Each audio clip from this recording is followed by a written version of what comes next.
방금 읽은 전 본문은요, 여러분이 너무 잘 알고 있는 삼손 이야기입니다. 그리고 그 중에 일부분입니다. 삼손의 여러분 비참한 결말은 믿지 않는 자들도 알고 있습니다. 그래서 우리는 삼손에 대해서는 늘 반면 교사로 이야기합니다. 그래서 어떻게 하냐면, 너 삼손 알지? 야, 삼손을 봐. 여자에 빠지면 안 되는 거야. 그렇죠? 힘만 믿으면 안 되는 거. 무식하게 힘만 믿으면 안 돼. 예. 우리는 삼손의 전체적 삶에서 어찌 보면 그러한 부분만 부분적으로 기억하고 있는 것 같습니다. 사실 그런 모습과 다르게 삼손의 전체 이야기를 보게 되면, 삼손의 삶을 깊이 들어보면 삼손의 인생은, 자신은 삼손은 모를 수 있어요. 근데 삼손의 인생은 참으로 축복받았음을 알 수 있습니다. 여러분, 우리도 자신은 모르는데 축복받았음을 모를 수 있다는 겁니다. 사실 그의 인생의 최대 축복은요, 그의 삶에는 늘 하나님의 함께 하심이 있었다는 사실입니다. 동행하셨어요. 다만 그가 그 큰 축복을 인식하지 못하는 삶을 살았기에 안타깝다라는 거죠. 안타까워요. 여러분, 마지막에도 하나님 앞에 요청하지만, 큰 일을 하잖아요. 이렇게 무너뜨려 하지만, 그는, 여러분, 사실 그런 삶을 우리는 좀 좋게 평가하지는 않습니다. 하나님을 찾았음에도 불구하고, 하나님 함께 하셨음에도 불구하고 왜 삼손은 불행했을까? 라는 생각을 좀 해봅니다. 먼저 우리는 삼손의 인생을 좀 보도록 하겠습니다. 삼손의 인생은 최대 축복과 최대 여러분 불행으로 나눌 수 있는데, 먼저 첫 번째 삼손 인생의 최대 축복은 하나님의 함께 하심입니다. 하나님 함께 하심입니다. 여러분의 인생에도 하나님 늘 함께 하십니다. 임마누엘 하나님이십니다. 예, 보세요. 오늘 본문으로 읽지는 않았지만 사사기 13장 24, 25절을 보게 되면, 그 여인이 아들을 낳음에 그 이름을 삼손이라 하니라. 그 아이가 자라매 여호와께서 그에게 복을 주시더니, 여호와께서 자라는 동안 계속 복을 주셨어요. 여호와께서 소라와 에스다올 사이 마하네단에서 여호와 영이 그를 움직이기 시작하셨더라. 여호와 영이 계속 기업하셨어요. 하나님이 삼손이 태어날 때부터, 그리고 그가 태어나기 전부터 그 인생에 이미 여러분 엄밀히 말하면 그가 태어나기 전부터 인생에 개입하고 계셨던 거예요. 여러분, 제가 새벽기도에도 이야기했지만, 종교개혁서를 연구하신 교수님 그 이야기를 하더라고요. 그 예정론이 여러분 원래 교리가 아니었다라는 거예요. 칼빈은 자기 인생의 신앙을 살아보니, 깊이 믿어보니, 깊이 가서 하나님은 나를 태초부터 택정하셨구나라고 고백한 거예요. 여러분 봐보세요. 우리가 만약에 예수를 믿고 처음부터 야, 너 하나님이 태초부터 택정하셔서 교리로 받아들이면 믿어지나요? 아니라는 거예요. 이제 제자들이 이제 교리화 시킨 거긴 해요. 우리 교리를 분한 게 아니고, 여러분, 우리는 교리로 받아들이지 말고 진짜 하나님을 만나고 하나님을 창조로 인도한다면 뭐요? 나를 태초부터 나를 택하셨구나라는 믿음의 고백이 깊은 고백이 나온다는 거죠. 예. 이 은혜로운 너무 말씀이잖아요. 여호와 영이 함께 하셨고, 이미 그 태어날 때부터 해가지고 태초부터 함께 하셨는데, 이 은혜로운 말씀에 바로 이어 14장 1절에서 3절을 보게 되면, 그 내용을 보게 되면 삼손은 이런 하나님의 섭리와 은혜를 모르는 것 같아요. 자신 힘이 세다고 자만해서인지 철이 없어서인지 왼수 나라인 블레셋 여인의 얼굴에 뿅 가가지고 그냥 뿅 가가지고 하여튼 그 여자와 결혼하겠다고 때를 쓰고 있는 장면이 나옵니다. 그래서 심지어는 어떻게 하여튼 블레셋 사람 그걸 이용했어요. 그래서 동생까지 준다고 해도 안 됐어요. 하여튼 그 내용이 15년까지 나옵니다. 그런데 그렇게 뿅 가지고 있는 장면을 이야기가 나오는데, 삼손이 정신을 못 차리고 있는데, 바로 4절에 14절 4절에 삼손은 그런 상태에 있는데 그 이면에는 하나님의 일이 일어나고 있는 거였다는 거예요. 4절을 함께 봅니다. 그때에 블레셋 사람이 이스라엘을 다스린 까닭에 삼손이 틈을 타서 블레셋 사람을 치려 함이었으나, 보면 개역개정은 삼손이 틈을 타서 돼 있어요. 그의 부모는 일이 여호와께로부터 나온 것인 줄 알지 못했더라. 그러니까 삼손이 블레셋 여인과 결혼하기 위해서인 건 위장이고, 블레셋 사람을 치는 게 목적이 있다는 표현으로 이야기하고 있는데요. 그런데 이 일이 하나님께로부터 온다라는 거예요. 하나님이 이 방법을 이렇게 하셨을까라는 생각을 하게 됩니다. 세 번 이유를 한번 볼게요. 그의 부모는 주님께서 블레셋 사람을 주님께서 봐보세요. 여기는 주님께서 블레셋 사람을 치실 계기를 삼으려고 이 일을 하시는 줄 알지 못했다는 거예요. 그러니까 삼손이 틈을 타서 블레셋 사람을 치려는 게 아니고, 세 번역에는 뭐요? 주님께서라고 돼 있죠. 공동 번역도 볼게요. 그러나 그의 부모는 이 일이 모두 야훼께서 하시는 줄을 몰랐다. 그때는 블레셋 사람들이 이스라엘 지배하던 때였기에 야훼께서 블레셋 사람들을 칠 구실을 마련하시는 것이었다. 무슨 말이냐면, 삼손이 의도적으로 여인에게 헬레를 한 것처럼 의도적으로 해가지고 틈을 타서 블레셋 사람을 치려는 게 아니라, 삼손은 헬레를 하고 있는데 하나님께서 블레셋 사람을 치실 계기를 삼으려 했다는 겁니다.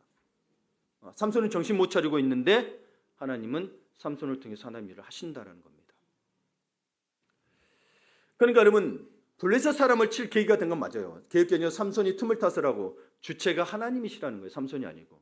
그래서 사실 왜 삼손이라고 삼손의 틈을 타서 하냐면 히브리 원어에 되면 인칭대명사가 나와요. 그라고 나와요. 그를 삼손으로 보는 하나님으로 둘 다 보는 거 문법적으로 맞아요.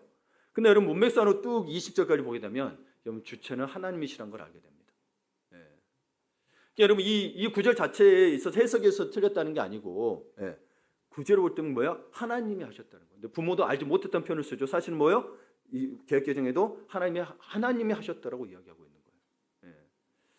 그러니까 여러분 생각해 보세요. 만약에 블레셋 사람을 치울 기회를 노린 주체를 오히려 헬렐해 가지고 한 삼손으로 본다면, 삼손의 목적은 여러분 블레셋 사람을 치는 게 목적이 돼야 되는데 뭐예요? 자기는 결혼하려고 했다라고 목적이 됐어요. 그 앞을 읽어보면 아주, 그래서 맨날 아주 괴롭힙니다. 그 부모를 가서. 예. 힘 있다고. 예. 그리고 또한 생각해 보세요. 하나님이 이 방법을 쓰실 거라는 생각을 하셔야 돼요. 이 구절에서 하나님은 그래 하셨네가 아니라 삼손은 나시린이었습니다. 머리까지도 깎으면 안 되는 존재였어요. 그런 정체성을 가진 나시린이었어요. 근데 이방 여인과 결혼한다. 말도 안 되는 거죠. 아예 부정한 거는 접근하면 안 됐던 사람이에요. 네. 그런데 하나님이 원치 않은 방법으로 이방 여인과 결혼시켜서 하나님은 블레셋 사람을 치도록 한다는 게 하나님이 주신 목적을 이루기 위해 정당화될 수 있을까요? 우리는 많은 부분에 있어서 하나님이 일을 이루기 위해서 우리 하나님이 원치 않은 일을 갖다가 해서 일을 이루려고 하는 걸 여러분 분별하셔야 됩니다. 굉장히 위험합니다. 어제 이제 교육자 회의를 했는데요. 그 큐티를 어제 거로 나누었어요. 출애굽기 35장의 성막을 짓기 위해 감동된 마음으로 자원해서 기쁘게 드리는 내용이었습니다. 우리 새벽기도 하신 분들 아실 거예요. 근데 그 한 분이 이렇게 얘기해요. 주님의 집에는 내가 원하는 것 말고 하나님이 말씀하신 것을, 공동체가 필요한 것을 자원하여 드려야 합니다. 자원하여 드려야 합니다라고 했어요. 무슨 말이냐면 하나님의 성막을 지을 것들을 모세를 통해서 다 이야기했어요. 근데 나는 이거 드리고 싶어 하면은 안 받는다라는 거예요. 아무리 좋은 거라도. 하나님이 원하시는 것을 자원해서 드려야 되는 거예요. 원하시는 것을 억지로가 아니라 자원. 그 하나님이 말씀하신 것을 드리고 싶다는 거예요. 자원해서. 하나님이 말씀하신 거예요. 여러분 사울왕이 여러분 사실 참 좋은 마음으로 사무엘 그 선지자가 오면 예배를 드리려고 아주 좋은 걸 남겨놨습니다. 뭐 짐승도 좋은 거 놔두고. 근데 와서 이야기하죠. 사무엘을 통하여 하나님 이야기하죠. 나는 좋은 본제물을 원한 게 아니라 나는 순종을 원한다. 사울은 좋은 걸 드리고 원했잖아요. 하나님 앞에 좋은 거 드리고 싶어. 근데 하나님 방법이 아니었다는 거예요. 여러분이 하나님 앞에 좋은 걸 드리고 싶은 마음은 알겠습니다만은 여러분이 하나님의 방법이 아니라면 하나님이 안 받으십니다. 자기 인간적인, 그래서 인간적인 마음을 자꾸 내려놓으라고 이야기합니다.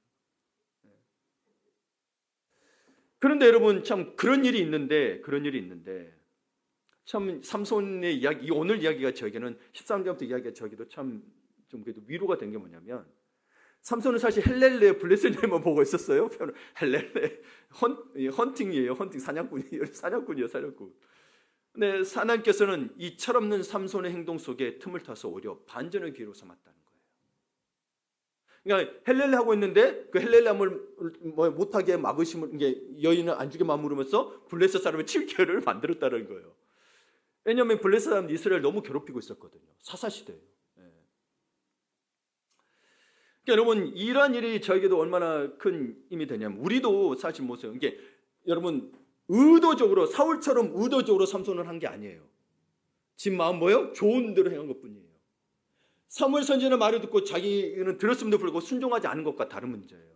삼손은 아직도 자기 어려요. 철이 없어요. 읽어보면 알아요. 나중에 18, 19절까지 가게 되면 좀 그런 부분이 나옵니다. 그러니까 여러분 저도 그래서 이걸 보게 되면서 지금까지도 삼손처럼 이렇게 철없으면 안 되겠으나, 하나님 일하실 거야, 나는 철없게 살게, 그러면 안 되겠으나, 지난 날을 좀 돌이켜보니 제가 무지하고 허접하고 철없던 저를 그래도 인도함이 이끄시며 채우셨던 게 이런 하나님의 틈을 타신, 삼손이 틈을 타서가 아니라 하나님이 그 틈을 타서 행하셨다라는 거죠. 저는 어찌 보면 여러분 과거에 정말 뭐랄까요, 예를 들면 교회 개척이나 교회 행정뿐만 아니라 목회 경험도 없었어요. 개척했지만 저도 장애 목사님과 같이 교육했지만 행정적인 거 다 목사님이 다 하셨거든요. 예. 그리고 그런 없던 제가 하늘빛 교회 담임 목사로 세워졌을 때 우리 연륜 많으신 장로님 권사님들은 어떻게 보였을까? 그냥 어리고 미숙하고 보일까봐 안 보려고 했겠죠, 그렇죠? 그냥 이해하면서 해주세요. 어찌되었든 교회 개척하고 이렇게 담임 목사까지 지금 이 자리에 가능한 것은 삼손의 헌팅 분야와는 다르지만 삼손의 철없는 모습에도 하나님의 틈을 타심이 있었던 것처럼 부족하고 철없던 저의 모습에도 하나님의 틈을 타심이 있었기 때문에 가능했다고 믿습니다. 모르잖아요. 그때는 뭐 지금 지나가 보니 뭐요? 여러분도 많은 그 부분이 있죠. 그때는 몰랐어. 내 마음대로 했는데 뭐 지나가 보니 그때도 하나님 일하셨네. 하나님 은혜로다라는 고백을 많이 하시죠. 많은 분들이 그렇게 고백합니다. 그때는 몰라. 그때는 내 멋대로 한 것 같은데 그럼에도 불구하고 하나님 뭐요? 일을 하셨다는 거예요. 참 위로가 돼요. 여러분 그러니까 지금 내가 내 마음대로 하고 나 안 되는 것 같아도 하나님 일하신다는 걸 믿으셔야 됩니다. 예. 오늘 본문의 본문도 같은 흐름인 거예요. 15장 15절에 보게 되면 삼손이 나귀의 새 턱뼈를 보고 손을 내밀어 집어들고 그것으로 1000명을 죽이고. 여러분 이거 보면 삼손이 힘이 세니까 턱뼈 가지고 1000명 죽였네 이렇게 하겠죠. 여러분 근데 이게 과학적으로 말이 안 됩니다. 왜냐면 하나님의 능력을 부인한 게 아니고 나귀 턱뼈가 커봐야 얼마나 크겠어요? 여러분 이게 길어봐야 대략 25cm에서 30cm래요. 그럼 여러분 이렇게 턱뼈는 이렇게 잡는 것도 여러분 몽둥이를 생각하시면 안 돼요. 턱뼈예요. 이렇게 잡는 거예요. 400g 무게밖에 안 돼요. 이걸로 1000명을 한다? 말이 안 돼요, 여러분. 여러분 삼국지 연의를 읽어보시는 분 알겠지만 그중에 그래도 가장 좀 위대했던 장군 관우를 든다면 관우의 무기가 뭐였죠? 청룡원월도. 그렇죠. 너무 잘하시네요. 청룡원월도 무게가 약 50kg. 그리고 길이만 2m. 어떤 사람이 2m 80cm까지도 보던데 하여튼 그러면 휘두르기가 어려우니까 관우 키가 2m가 넘었다니까 2m로 놓고 봐도 여러분 이렇게 해야 사람 좀 잡아요. 네. 근데 이 턱뼈는 약하단 말이에요, 여러분 실제로. 종아리 뼈도 아니에요. 그래서 여러분 뭐 만화나 영화 보면 이렇게 뼈 들고 있는 건 허벅지 뼈예요. 이걸로 가고 위에 뚱뚱으로 때리는 거. 이 길이가 이 정도 좀 돼야 잡지. 턱뼈 이렇게 잡고 1000명 했다. 야, 이 턱뼈 들고 무기든 블레셋 사람들과 싸웠다. 1000명이나.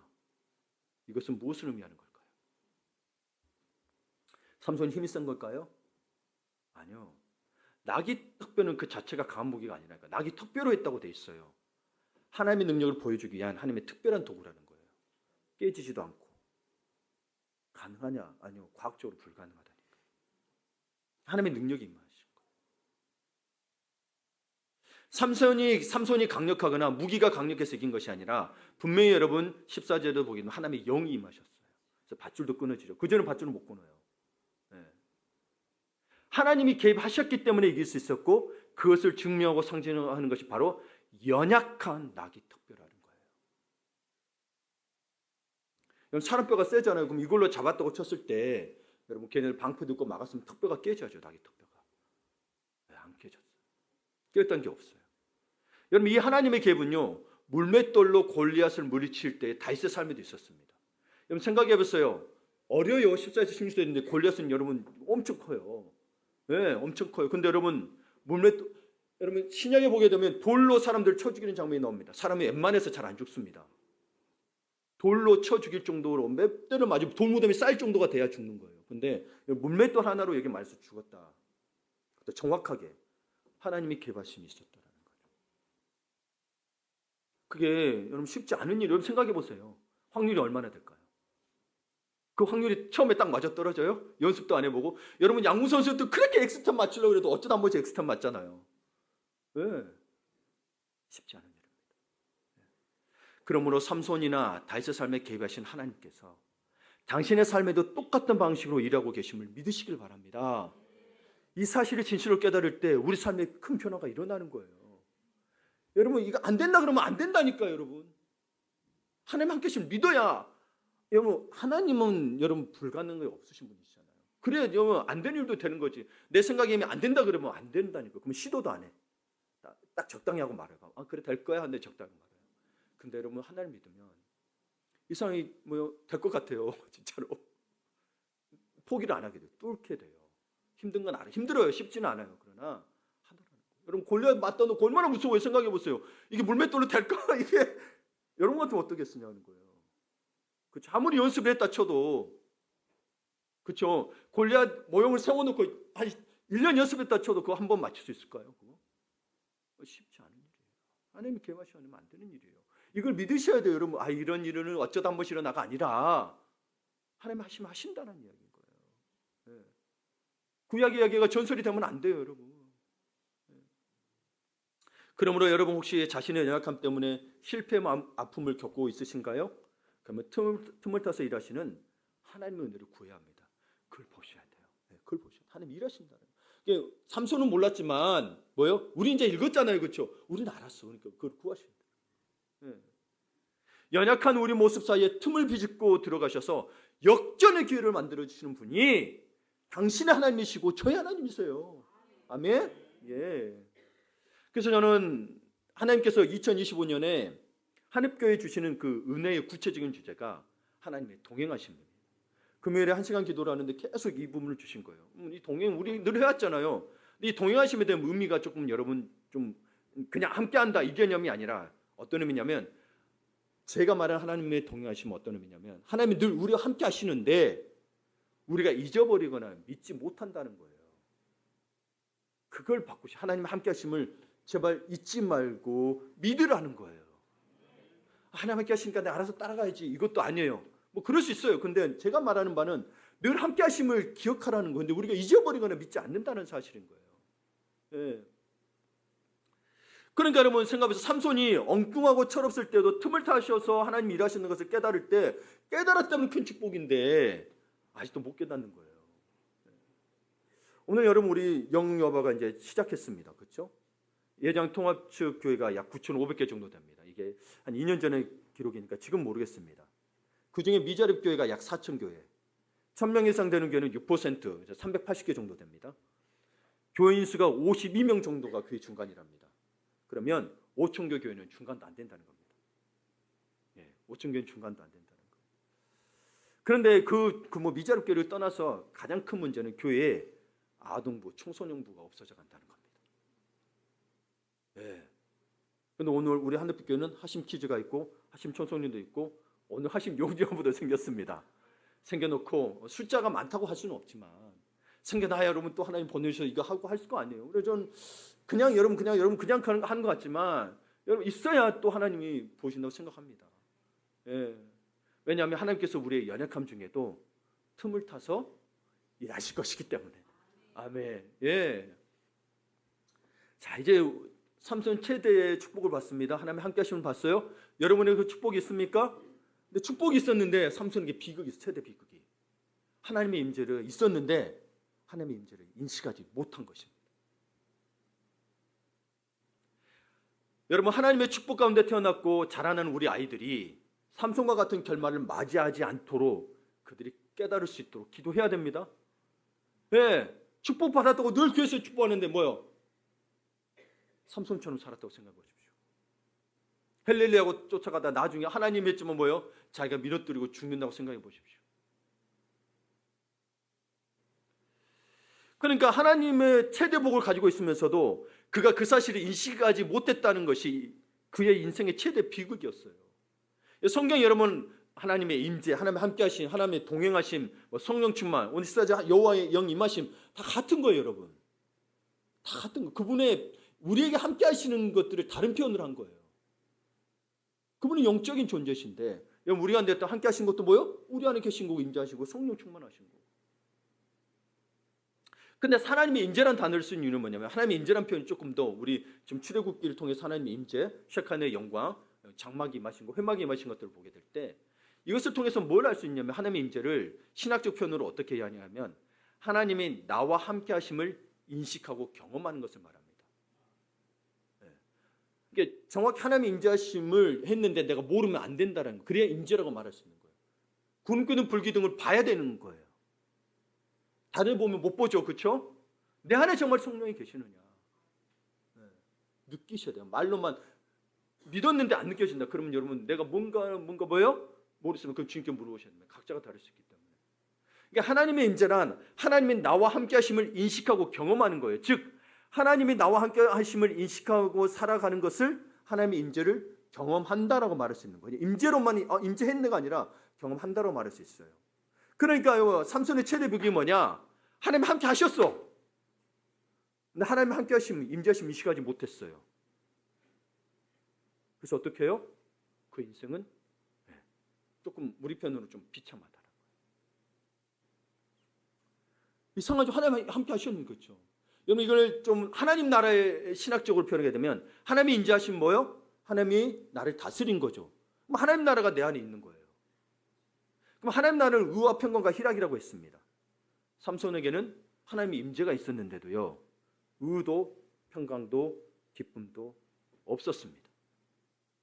14절에 보게 되면 여호와 영이 삼손에게 갑자기 임하심에, 우리 아까 사사기 13장에도 보게 되면 여호와 영이 그를 자랄 때 함께 하셨다고 했잖아요.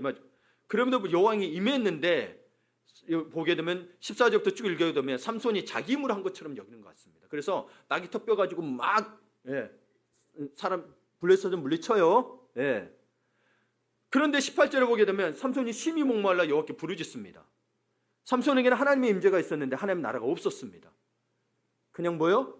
그냥 풀어지고 해서 그냥 사람을 블레셋을 쳤는데 그게 하나님이 하신 일이에요. 하나님 하신 일인데 삼손은 그것이 자기 일인 그게 자기 일이라 생각했던 것 같아요. 그래서 갑자기 목말라 고통스럽다고 합니다. 고통스럽다는 거예요. 이거 왜 이렇게 해야 되냐는 이런 개념이 있겠죠. 너무 힘든 거예요. 1000명이나 했으니. 삼손은 계속 보게 되면 여러분 자기 의가 가득했습니다. 우리는 어떻습니까? 우리 삶 속에 개입하시는 하나님의 임재를 인식하고 있습니까? 현실적으로 절망적이고 고통의 눈물이 뚝뚝 떨어지는 상황이지만 영적으로는 그 틈을 비집고 개입하시는 하나님으로 인해 마음에 위로가 넘치고 치유와 회복이 일어나는 것을 지금 경험하고 있습니까? 이게 여러분 임재를 경험하는 겁니다. 내가 부인하면 임재 있는데 부인하고 내 의로 하나님이 주신 건데 그것이 마치 내 것처럼 사용한다면 하나님의 임재를 경험하지 못하고 있는 겁니다. 여러분이 아무리 잘하고 여러분이 나중에 후천적으로 배운 것이라 할지라도 여러분이 가장 익숙한 것이라 할지라도 여러분 하나님이 나와 함께 하신다는 것을 여러분이 인식하지 못한다면, 그리고 하나님이 내게 주신 것이라는 것을 알지 못한다면 뭐요? 자기 의로 오게 된다면 나는 여전히 능숙하고 잘한 것 같지만 여러분 뭐요? 괴롭습니다. 세상에서 목이 마릅니다. 시편 105편에 이런 말씀이 있습니다. 4절을 보게 되면 함께 읽어볼까요? 여호와와 그의 능력을 구할지어다. 그의 얼굴을 항상 구할지어다. 아멘. 세 가지를 구하죠. 근데 여러분 여호와를 근데 그 다음에 여호와를 통해서 두 가지를 구체적으로, 실제 구체적으로는 두 가지를 구하고 있는 겁니다. 여호와의 능력과 여호와의 얼굴. 여호와께 부르짖으면서. 네, 그의 얼굴을 구할지어다는 것은 히브리식 표현입니다. 이게 애매하잖아요. 얼굴을 구하다. 이게 참 어렵습니다. 하나님의 얼굴을 구한다는 것은 하나님의 임재를 구한다는 겁니다. 하나님의 얼굴은 하나님의 존재를 말합니다. 존재가 뭐예요? 내게 오라는 거죠. 하나님의 임재를 구하는 겁니다.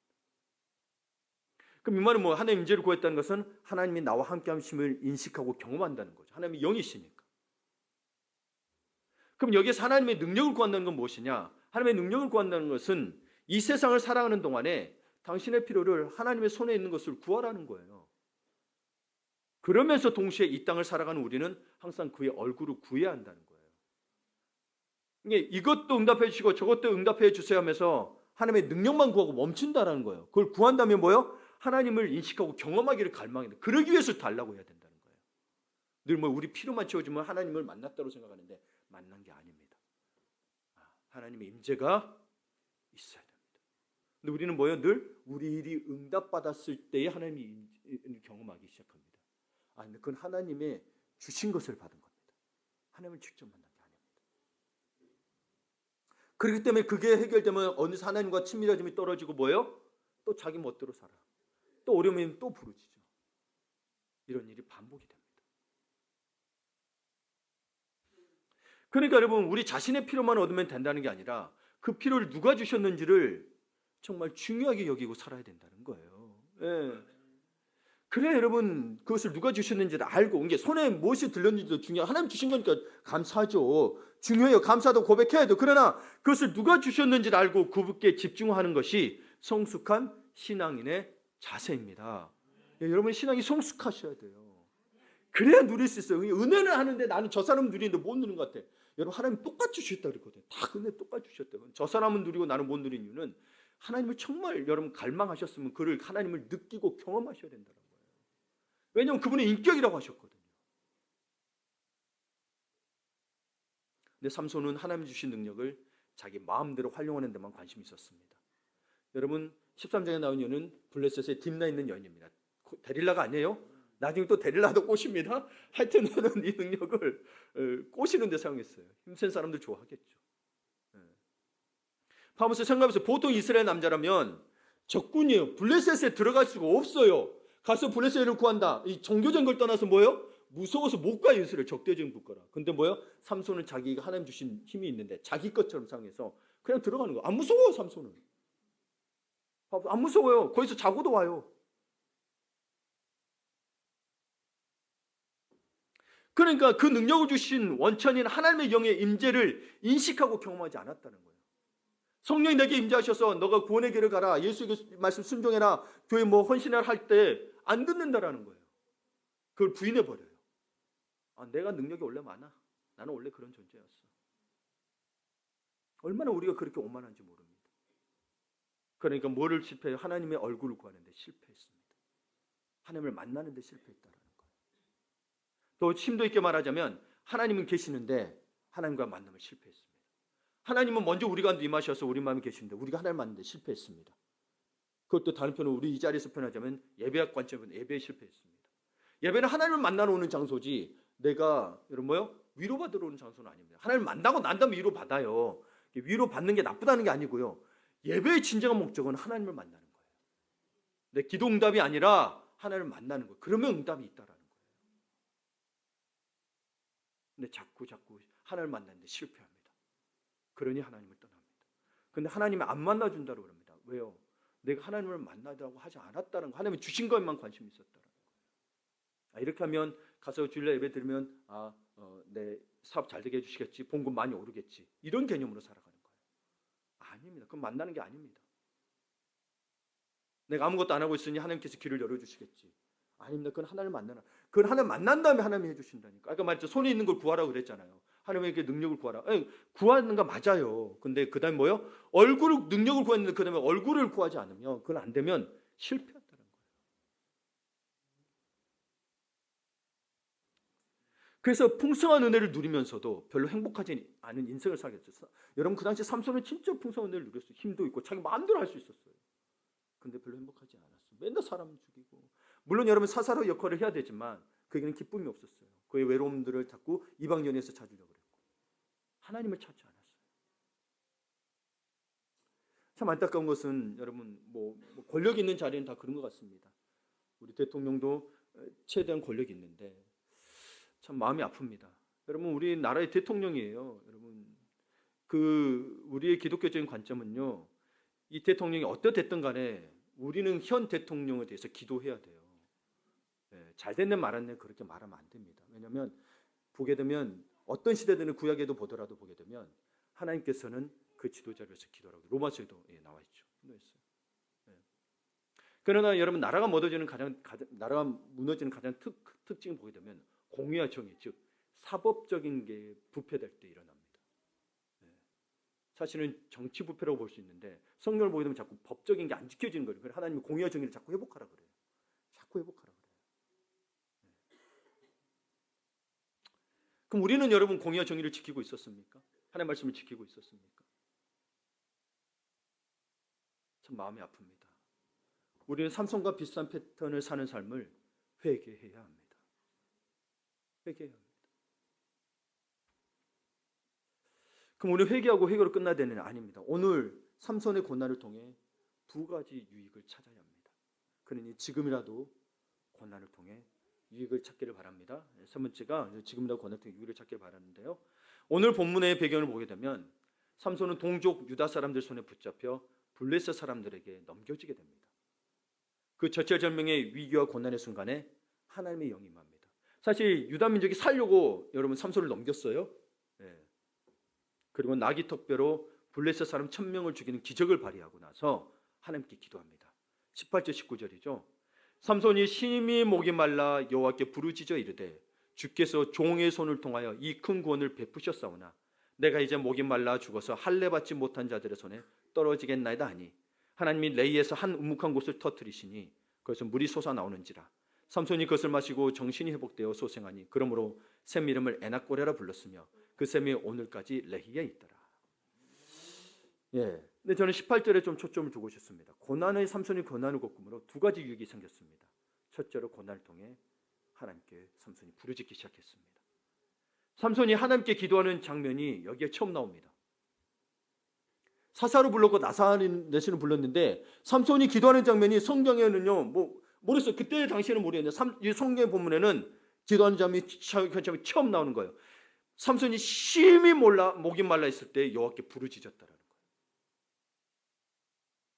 하나님은 오래전부터 삼손이 태어나는 순간부터 그와 함께 하시고 그의 삶에 개입하셨는데 그러나 영적으로 얻은 삼손은 그 사실을 전혀 인식하지 못하다가 본문에서 보는 것처럼 목말라 죽을 것 같은 고통에 빠졌을 때 그때 그 고통을 통해 하나님을 찾고 처음으로 하나님께 부르짖게 되었습니다. 여러분 지금 고통 중에 있으십니까? 혹시 정말 하나님을 찾고 계시는 도구가 되고 있는지, 당신의 고난이 하나님의 함께 하심을 깨닫고 하나님을 부르짖게 만드는 도구가 되고 있는지, 만약 그러지 않다면 그 고난은 고통은 또 올 수 있습니다. 내 병이 나음의 문제가 지금 우선이 아니고 내 생활이 해결됨이가 우선이 아니고 정말 하나님 자체를 찾고 있었냐는 거예요. 하나님 나와 함께 하심으로 인하여서 내가 그것에 감사하고 하나님을 예배했던 적이 있느냐는 거예요. 늘 하나님을 바랄 때 뭐예요? 주세요만 바라고 있었던 건 아니었는지 한번 생각해 봅니다. 그럼 안 주시면 서운해. 그래서 예배가 늘 슬퍼. 안 주신 것 같아. 저 사람 준 것 같은데. 아닙니다. 하나님을 만나는 것 자체가 우리의 가장 큰 기쁨이 되어야 됩니다. 그래서 예배를 소홀히 여기시면 안 됩니다. 둘째로 삼손은 고난을 통해 드디어 자기의 신분의식을 자각하기 시작합니다. 보게 되면 주께서 종의 손을 통하여 하나님의 종이라는 인식을 갖게 되죠. 이 사람은요 사사로 부름을 받았어요. 사사는 뭐예요? 이스라엘이 이제 어려움을 당하면은 여러분 블레셋을 괴롭히니까 물리쳐야 되잖아요. 근데 여인 때문에 그랬다가 물리치게 된 거라니까요. 자기가 원래 목적을 못하고 있었다는 건데 하나님이 그 원래 목적을 할 수 있도록 했다는. 근데 이제 깨달았나 봐요. 주께서 종의 손을 통하여 이 큰 구원을 베푸셨나이다. 종의 손이라고 또 고백합니다. 목말라 죽을 것 같은 고난 속에서 삼손은 처음으로 주의 종이라는 자기 정체성을 드러냅니다. 여러분은 하나님의 자녀라는 정체성 언제 드러내시나요? 기분 좋을 때만 드러내시나요? 여러분 언제 드러내기를 원하십니까? 여러분 만약에 지금 힘들어 죽을 것 같은 고난 속에 있더라면 여러분 그 속에서 정말 여호와께 부르짖고 그냥 내 문제만 해결되면 끝이 아니라 여러분을 부르신 하나님의 사명을 발견하셔야 된다니까요. 특히 고난이 클수록 하나님 주신 사명이 있는데 자꾸 문제만 해결하고 끝내려고 그래요. 사명을 감당 안 하려고 그래요. 사명을 감당하셔야 됩니다. 그거는 봉사라는 의미가 아니고 하나님 말씀에 하나님 말씀하신 바를 순종하라는 거예요. 가장 대표적인 사명은 모두에게 있는 사명은 뭐예요? 가서 제자 삼으라. 이 사명은 모두에게 주신 사명입니다. 이 사명을 감당하지 않으면 여러분에게 기쁨이 없습니다. 이 사명 감당이 힘든 건 힘들어요. 그러나 여러분의 정체성을 드러내는 방법은 이겁니다. 여러분 어떻습니까? 여러분 하나님 앞에 응답받고 주세요 응답받고는 끝날 게 아니라 여러분의 사명을 감당하시겠습니까? 그래야 여러분 나중에 행복이 있습니다. 안 그러면 억지로 하거나 그걸 발견하지 못하고 그냥 하나님 앞에 진짜 하나님을 찾는 갈망 없이 하나님의 임재하심에 대해서 정말 인식하지 못하고 살아갔을 때는 여러분 하나님 일을 하는 것 같아도 뭐예요? 기쁨이 없어요. 왜냐면 그 내 힘으로 하는 거 나는 하기 싫거든요. 내 힘으로 나는 하기 싫은데 내 힘으로 하니 얼마나 힘이 들겠어요. 그게 어쩔 수 없어요. 그걸 정죄할 게 아니고 힘들잖아요. 사실 저도 그런다면 좀 이 설교하는 거 여러분 제가 제 의뢰가지고 하기 싫은데 억지로 한다 그러면 그런 마음이 있을지라도 뭐예요? 기도하는 거죠. 때로는 그런 마음이 들어요. 그런 걸 보고 기도하는 하나님 도와주십시오. 내 힘으로 하게 되면 저는 망합니다. 여러분이 죽는 거예요. 여러분도 꼴을 먹어야 되는데. 말씀 마무리 짓습니다. 지금 고난 가운데 있습니까? 삼손처럼 목이 말라 죽을 것 같은 고통 중에 있습니까? 그 고통을 하나님의 함께하심을 하나님 함께 하심을 맛보는 회복의 도구로 삼아야 합니다. 그렇게 해야 살아납니다. 그렇게 하나님의 함께 하심, 동행하심, 하나님의 영의 임하심, 하나님의 임재하심이 당신의 삶 속에서 경험되는 인생이 되기를 바랍니다. 그것이 당신 인생의 최고의 행복이 될 것입니다. 아멘. 그래서 우리 찬송을 하고자 합니다. 함께 주를 위한 이곳에 여기 가사에 보게 되면 주님이 찾으시는 예배자 되기를. 지금도 주님은 예배자를 찾고 계십니다. 우리 교회의 첫 번째 그 미션이 좋은 예배자가 넘치는 교회입니다. 근데 예배자의 좋은 예배자가 되려면 일상에서 예배자로서 살아야 여러분 주일에 좋은 예배자예요. 안 그러면 여러분 그 예배자가 안 되면 오늘 와서는 뭐 예배자가 아니라 하나님 나 좀 살려주세요. 늘 회개자로 옵니다. 축복받을 그것도 축복이죠. 근데 이미 구원받은 존재인데도 불구하고 계속해서 구원시켜달래요. 확신이 안 생겨. 일상에서 예배자로 살지 못하면 매주 와서 구원받아야 돼. 자기가 못 믿어 자기.